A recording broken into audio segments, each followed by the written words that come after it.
नमस्कार दोस्तों, मेरा नाम आर्यन है।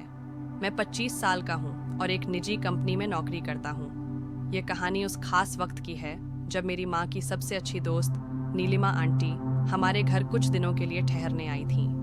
नीलिमा आंटी करीब 30 साल की थीं।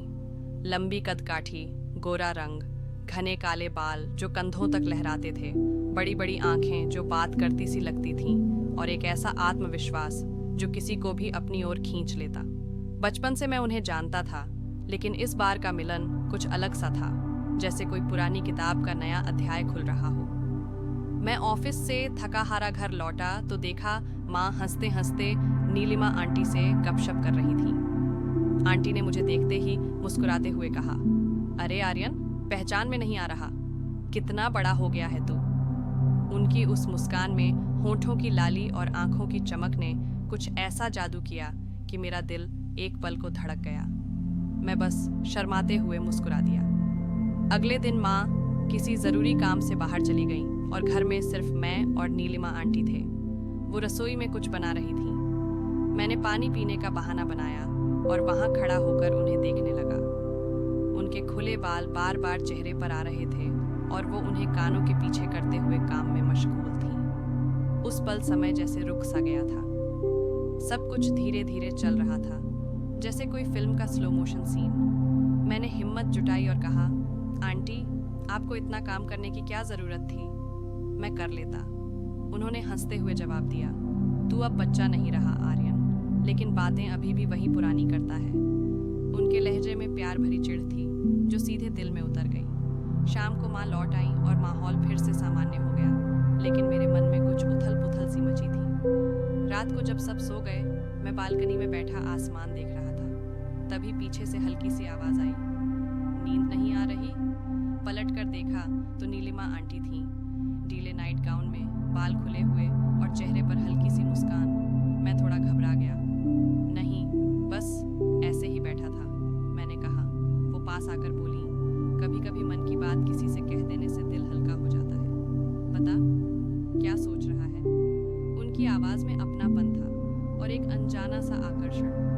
मैंने नजरें झुकाते हुए धीरे से कहा, आपको देखकर लगता है जैसे बहुत पुरानी पहचान हो, लेकिन अब आप कुछ अलग सी लगती हैं। वो हल्का सा हंसी। शायद तू बड़ा हो गया है आर्यन। फिर पास की कुर्सी पर बैठते हुए आसमान की ओर देखने लगी। कभी कभी कुछ रिश्ते ऐसे होते हैं जो नाम नहीं मांगते, बस एहसास भर होते हैं। मैं उनकी बातों में खो गया। हवा में हल्की ठंडक थी।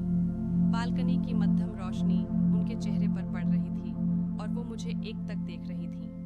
उनकी नज़रों में न मिठास थी न शरारत, बस एक गहराई जो दिल को छू जाती थी। मैंने हिम्मत करके पूछा, आपको कभी अकेलापन नहीं लगता? उन्होंने धीरे से कहा, हर इंसान को लगता है आर्यन, बस कोई होता नहीं जो समझ सके। मैंने कहा, शायद मैं समझ सकता हूँ। वो मुस्कुराईं, लेकिन इस बार की मुस्कान में कुछ और था, एक खामोश स्वीकार, एक गहरी स्वीकृति। कुछ पल हम दोनों चुप रहे, सिर्फ हवा की सरसराहट और हमारे दिलों की धड़कनें थीं। फिर उन्होंने कहा, चलो अंदर चलते हैं, ठंड बढ़ रही है। मैं उठा। वो कमरे की ओर बढ़ी, लेकिन तभी उनका पल्लू कुर्सी से अटक गया। मैंने झट से उसे पकड़ लिया। हमारी नजरें मिली। उस एक पल की खामोशी ने बहुत कुछ कह दिया। उनके चेहरे पर हल्की झिझक और मुस्कान एक साथ थी। थैंक यू आर्यन, उन्होंने धीरे से कहा। उनकी आवाज़ की मिठास ने दिल को छू लिया। वो कमरे में चली गई, लेकिन उनकी खुशबू, उनकी नज़रें, वो हल्की मुस्कान, सब मेरे साथ रह गए। अगले दिन जब मैं ऑफिस जाने लगा तो वो दरवाजे तक आई और बोली, जल्दी आ जाना, आज मैं तेरी पसंद का खाना बनाऊंगी। ये शब्द सुनकर मेरा मन अजीब सा भर आया। दिन भर ऑफिस में उनके चेहरे की झलकियाँ घूमती रहीं, उनकी मुस्कान, उनकी बातें। शाम को घर लौटा तो माँ कहीं बाहर गई थी। नीलिमा आंटी ने दरवाज़ा खोला। वो हल्के पीले सूट में थी, बाल गीले और खुशबू से भरे। आ गया तू, चल हाथ मुंह धो ले, खाना तैयार है, उन्होंने कहा। मैं चुपचाप उन्हें देखता रह गया। वो मुस्कुराई। क्या देख रहा है ऐसे? मैंने कहा, बस आपको देखना अच्छा लग रहा है। वो पल भर को चुप हुई, फिर बोली, तू बहुत बदल गया है आर्यन। मैंने धीरे से कहा, आपकी वजह से शायद। उनके गालों पर हल्की लाली छा गई। हमने साथ खाना खाया, बातें हुई, हंसी मजाक हुआ, लेकिन हर शब्द में कोई अनकहा एहसास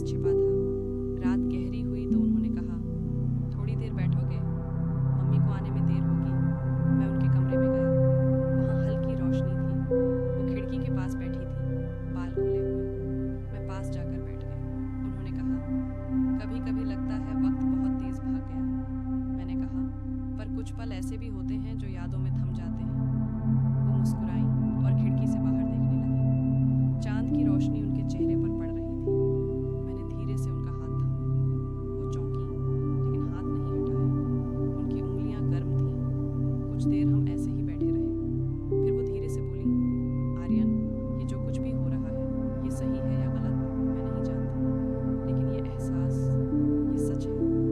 मैंने कहा, मुझे बस इतना पता है कि आपके बिना अब ये घर सूना लगता है। उन्होंने मेरी ओर देखा। उनकी आंखों में वही गहराई थी। वो करीब आई। उनकी सांसें मेरे चेहरे पर महसूस हो रही थीं। फिर धीरे से उनके होंठ मेरे होंठों से मिले। वो पल जैसे अनंत तक खींच गया। न कोई जल्दबाजी, न कोई शब्द, बस दो दिलों का मिलन। उस रात हमने बहुत कुछ कहा, बिना बोले। उनकी बाहों में सुकून था, उनकी सांसों में घर। जब सुबह हुई तो सब कुछ पहले जैसा था। लेकिन हमारे बीच का रिश्ता अब कुछ और था। नाम न था, पर एहसास गहरा था। नीलिमा आंटी कुछ दिन बाद चली गईं, लेकिन उनकी यादें, उनकी खुशबू, उनकी वो मुस्कान सब मेरे साथ रह गई। कभी कभी फ़ोन पर बात होती है, वो हंसती हैं, मैं शर्माता हूँ, और हर बार वो कहती हैं, जल्दी आना, तेरी पसंद का खाना बनाऊंगी। और मैं जानता हूँ एक दिन मैं ज़रूर जाऊंगा, क्योंकि कुछ रिश्ते नाम नहीं मांगते, बस एहसास भर होते हैं। नीलिमा आंटी के जाने के बाद घर फिर से खामोश हो गया। माँ की हंसी, उनकी बातें, सब कुछ पहले जैसा था, लेकिन मेरे लिए कुछ भी पहले जैसा नहीं रहा। हर कोना, हर कमरा उनकी यादों से भरा था। रसोई में उनकी वो हंसती आंखें, बालकनी में वो रात की बातें, और वो कमरा जहां हमने बिना कुछ कहे बहुत कुछ कह दिया था। मैं ऑफिस जाता, काम करता, लेकिन मन कहीं और होता। फोन पर उनकी आवाज़ सुनकर ही दिन बन जाता। एक दिन माँ ने कहा, आर्यन, नीलिमा का फ़ोन आया था। वो कह रही थी कि तू कभी आया नहीं। मैं चुप रहा। माँ ने मेरी खामोशी को समझा नहीं, लेकिन मैं जानता था कि अगर गया तो लौटना मुश्किल हो जाएगा। फिर एक शाम फ़ोन बजा। नीलिमा आंटी थी। आर्यन, सब ठीक है ना? उनकी आवाज़ में वही अपनापन था। मैंने कहा, हाँ, बस आपकी याद आती है। वो हल्का सा हंसी। तो आजा, मैं इंतज़ार कर रही हूँ। मैंने हिम्मत जुटाई। अगले ही वीकेंड मैं उनके शहर पहुँच गया। वो स्टेशन पर मुझे लेने आई, सफ़ेद कुर्ते में, बाल खुला हुआ और वही मुस्कान। मुझे देखते ही दौड़कर गले लगा लिया। कितना इंतज़ार करवाया। उनके घर पहुँचे तो लगा जैसे मैं घर लौट आया हूँ। छोटा सा फ्लैट, लेकिन हर कोने में उनकी खुशबू। रात को खाना खाया, बातें की, फिर वो बोली, चल छत पर चलते हैं। छत पर चांदनी बिखरी थी। वो मेरे कंधे पर सिर रखकर बोली, आर्यन, मुझे डर लगता है। मैंने पूछा, किस बात का? इस एहसास का। ये सही है या गलत मैं नहीं जानती, लेकिन बिना इसके अब जीना मुश्किल है। मैंने उनका हाथ थामा। मुझे भी यही डर है, लेकिन आपके साथ रहना ही सही लगता है। उस रात हमने फिर वही पल जी, बिना किसी जल्दबाजी के, बिना किसी नाम के, बस दो दिल एक दूसरे में समाते हुए। सुबह जब उठा तो वो चाय बना रही थी। मैं पीछे से गया और पीठ से लिपट गया। वो मुस्कुराई, पागल, कोई देख लेगा। मैंने कहा, कोई देखे तो देखे, मैं छिपाना नहीं चाहता। वो पलटकर मेरी आंखों में देखी, पर दुनिया को हम बाद में समझा लेंगे। पहले हमें समझना है कि हम क्या चाहते हैं। उस दिन हमने फैसला किया, हम साथ रहेंगे। नाम कोई भी हो, रिश्ता हमारा होगा। कुछ महीनों बाद मैं उनके शहर शिफ्ट हो गया। माँ को सच बताया। पहले वो नाराज़ हुई, लेकिन नीलिमा आंटी ने बात की। माँ समझ गई। आखिर वो उनकी सबसे करीबी दोस्त थी। आज हम साथ हैं, कोई नाम नहीं, कोई बंधन नहीं, बस एक एहसास जो हर पल जीवंत है। कभी कभी माँ आती हैं, हंसती हैं, कहती हैं, दोनों पागल हो, लेकिन उनकी आंखों में स्वीकृति है। और मैं जानता हूँ कुछ रिश्ते नाम नहीं मांगते, बस एहसास भर होते हैं। नीलिमा आंटी के शहर में नई जिंदगी शुरू हुई। मैंने एक छोटी सी कंपनी में जॉब ज्वाइन कर ली। उनका फ्लैट अब हमारा घर था। सुबह उठते ही उनकी मुस्कान, चाय की खुशबू और वो हल्की सी चिढ़, उठ जा आलसी, देर हो रही है। सब कुछ इतना अपना लगता था जैसे सालों से यही जीवन जी रहा हूँ। शुरू में सब आसान लगा, लेकिन धीरे धीरे दुनिया की नज़रें महसूस होने लगीं। पड़ोसी फुसफुसाते, ये लड़का कौन है, रोज़ आता जाता है। नीलिमा आंटी हंसकर टाल देती, मेरा भतीजा है, माँ की दोस्त का बेटा। लेकिन मैं जानता था कि ये झूठ ज़्यादा दिन नहीं चल सकता। एक दिन ऑफिस से लौटा तो देखा वो रो रही थी। मैं घबरा गया। क्या हुआ? उन्होंने फ़ोन दिखाया। उनकी पुरानी सहेली का मैसेज था। सुना है तू किसी लड़के के साथ रह रही है, सावधान रहना, लोग तरह तरह की बातें बना रहे हैं। मैं चुप रहा, फिर बोला, तो बताओ ना सच। वो मेरी ओर देखी, आंखें लाल लेकिन आवाज़ दृढ़। सच बताने की हिम्मत मुझ में नहीं है आर्यन।